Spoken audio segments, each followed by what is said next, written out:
right, thank you very much, Jillian.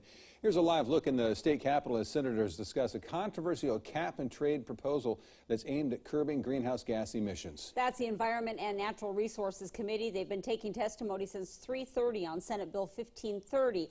Though it may be quiet outside that building now, that was certainly not the case this morning. KZI 9 News reporter Michael Severin was at the Capitol before the massive convoy arrived. Yeah, he spoke to people who say the bill could cost them their jobs. Tyler Jones, a small business owner in Corvallis, got up before dawn to circle the State House with others to take part in the Timber Unity Rally. And it's all to protest Senate Bill 1530. If passed, the bill would impose a cap on carbon emissions. Go over the cap and it'll cost you.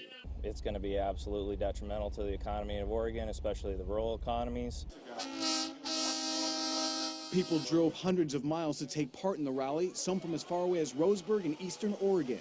And many say they took the day off to be here. While people like Jones circled the State House, others heard speeches and cheered the truckers on. It was last year when 11 Republican senators left the state in protest of a similar cap-and-trade bill, grinding other business in the State House to a halt. And people I spoke to here tell me that they would support another walkout. Best case scenario, Kate and the rest realize that this is a terrible idea and they go back to the drawing board. Many people I spoke to at the rally say they don't want lawmakers to decide the cap-and-trade bill. They want to put that question to Oregon voters. In Salem, I'm Michael Severin, KEZI 9 News. Thank you, Michael. We were at the Douglas County Fairgrounds in Roseburg before the sun came up at 4 this morning as dozens of trucks departed for the Capitol. Some of them were sporting American flags and had messages of support for timber unity on them. One driver we spoke with just recently started in the industry and fears his career could be short-lived if the legislation passes. He says despite the perception, timber is an industry that's sustainable and here to stay.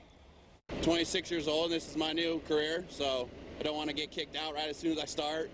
It's something that we need to be able to fight and give them our voice. Drivers are expected to reach Salem. Again, they were there this morning at 7 a.m. Took about 2 hours for them to get up north. And activities at the Capitol, they are expected to continue tonight, and those truckers will then head back to their respective homes. Some opponents of the bill say that Senate Republicans should walk out this year like they did last year, protesting a previous version. What's different this year, though, is it would go into effect in phases, with Portland being the first by 2022. Some clean energy advocates who supported the amendments that were talked about today say the most important thing now is to stop the endless delays because the climate crisis is too urgent.